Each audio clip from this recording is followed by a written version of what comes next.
অল্প আহারই দিবে দীর্ঘ আয়ু, অধিক আহারই মরণ ডেকে আনে। অর্থ, বেশি খাওয়া শরীরের জন্য ক্ষতিকর, কিন্তু পরিমিত আহার করলে শরীর সুস্থ থাকে ও আয়ু বৃদ্ধি পায়।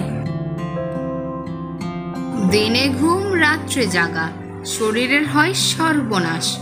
অর্থ, দিনের বেলায় অতিরিক্ত ঘুমানো এবং রাত্রে জেগে থাকা শরীরের ক্ষতি করে, স্বাস্থ্য নষ্ট হয়।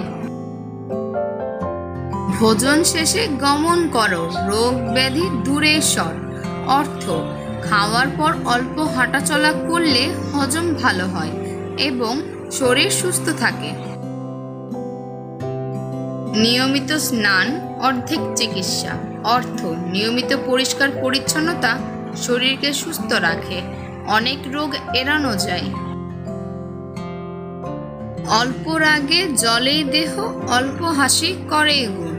অর্থ, ক্রোধ শরীরের ক্ষতি করে, কিন্তু হাসি ও আনন্দ শরীর মনকে সুস্থ রাখে। বন্ধুরা, ভিডিওটি যদি আপনাদের ভালো লেগে থাকে তাহলে লাইক, কমেন্ট ও সাবস্ক্রাইব করতে ভুলবেন না। ধন্যবাদ।